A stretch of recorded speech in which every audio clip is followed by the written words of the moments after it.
बघा, मी ईडी काही कोणाच्या इशारा नाचताय हे सगळं देश पाहतोय. त्यामुळे मला त्याचा EOW हे राज्य सरकारच्या ताब्यातलं एक चौकशी व्यवस्था आहे आणि गृहमंत्र्याच्या त्या ताब्यात हे आहे सगळं. म्हणून आमची भूमिका आहे की जे काही संजय राऊतांनी आरोप केले त्या आरोपाचं स्पष्टीकरण जनतेसमोर जावं आणि त्याची चौकशी पूर्ण व्हावी, ही भूमिका काँग्रेस पक्षाची आहे. फडणवीस यांच्या घराबाहेर तुमचे प्रवक्ते जे आहेत अतुल लोटे यांनी आंदोलन केलं होतं आणि ज्या पद्धतीनं पोलिसांनी त्यांना पकडलं आणि त्यामध्ये त्याच्या तोंडावरती हे आज मी माननीय मुख्यमंत्री महोदयांना सांगणार आहोत की व्यक्ती स्वातंत्र्य जे आहे त्याला ठीक आहे, पोलिसांना त्यांच्या घरापर्यंत त्याला जाऊन जायचं नव्हतं, पण त्याचं जे तोंड ज्या पद्धतीने बंद केलेलं होतं हे बंद करण्याचा अधिकार नाही.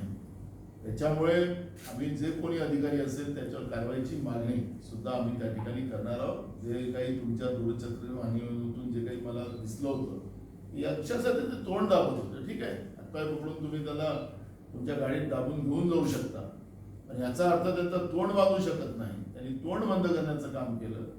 निश्चितपणे जे कोणी असतील त्याच्यावर कारवाई करायची मागणी आम्ही करतो. आज हिंदी में लेंगे दादा, जिस तरह से एक नए आंदोलन के तौर पे आप जो कमियां बताने की कोशिश करें, किस तरह का होगा ये आंदोलन जो देवेंद्र फडणवीस के घर पत्र भेजा है?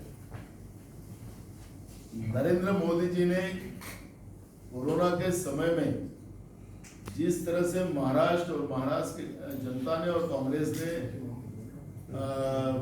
तकलीफ में आए हुए लोगों को, फिर उत्तर भारत के हो, उत्तराखंड के हो, बिहार के हो, जो भी विविध राज्य से लोग आए थे उनको मदद करने का काम, उनको खाना देने से, उनको दवा देने से, और जब 1 मई को जो ट्रेनें शुरू की गई थी तब वो मुफ्त में शुरू करेंगे ऐसी घोषणा नरेंद्र मोदी जी के सरकार ने की. लेकिन जब ट्रेनें आई तो टिकट निकालने के लिए कहा गया. 4 महीने से लोग बगैर काम से थे, उनके पास पैसे नहीं थे, तो कांग्रेस और महाराष्ट्र की जनता ने उनको पैसे जमा कर उनका टिकट निकालकर उनके गांव भेजने का काम किया.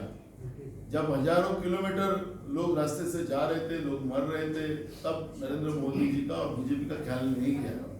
नमस्ते ट्रम्प जब गुजरात में फरवरी महीने में किया था तब कोरोना आया, तब नरेंद्र मोदी जी को पता नहीं था.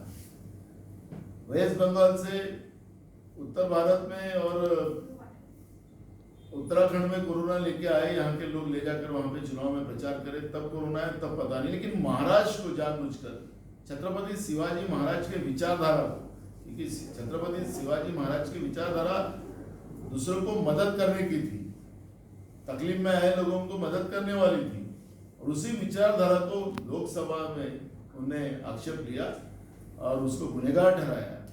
और इसलिए छत्रपति शिवाजी महाराज के विचारधारा महाराष्ट्र को बदनाम करने का काम नरेंद्र मोदी जी ने किया. उसकी माफी मांगना चाहिए. ये मांग कांग्रेस पार्टी की तरफ से शुरू है, महाराष्ट्र की जनता की तरफ से भी शुरू है.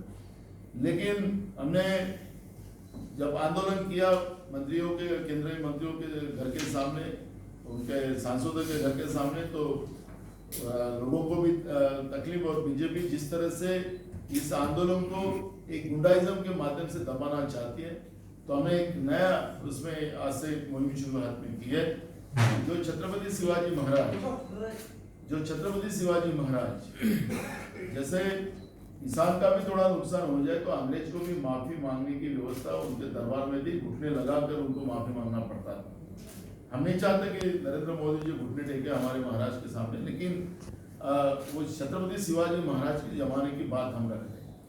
तो इसलिए हमारे कार्यकर्ता, असंख्य कार्यकर्ता राज्य के विरोधी पक्ष नेता देवेंद्र फडणवीस के को खत लिखेंगे और उनको भेजेंगे उनके घर में. और अभी तो क्योंकि 19 तारीख को छत्रपति शिवाजी महाराज की जयंती का प्रोग्राम आ रहा है, उस दिन तक तो भी उन्हें माफी मांगना चाहिए. यह हमारी मांग है. और मुझे लगता है कि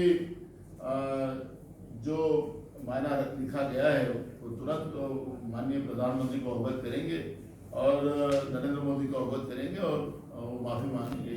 यह हमारी भूमिका है. महाविकास आघाड़ी में जो जिस तरह से आपने अभी कहा कि सिर्फ ऐसा ही नहीं कि वर्कर्स, कांग्रेस के वर्कर्स की सुनी नहीं जा रही है, बल्कि जो मिनिस्ट्री में शामिल हैं उनको भी कहीं ना कहीं अड़चनें, मुश्किलें आ रही हैं.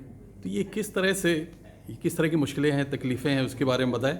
और अगर इस तरह से तकलीफ़ रही तो फिर जनता के साथ किस तरह से न्याय कांग्रेस कर पाएगी?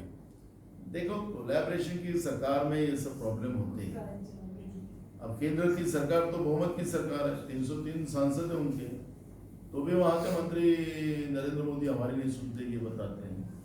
तो प्रॉब्लम यह है कि कुछ मंत्री हमारे, क्योंकि उनके डिपार्टमेंट का प्रॉब्लम है, उनको बजट में पैसे कम मिलते हैं, कार्यकर्ता का कहना है कि हमारी बातें सुनी नहीं जाती हैं।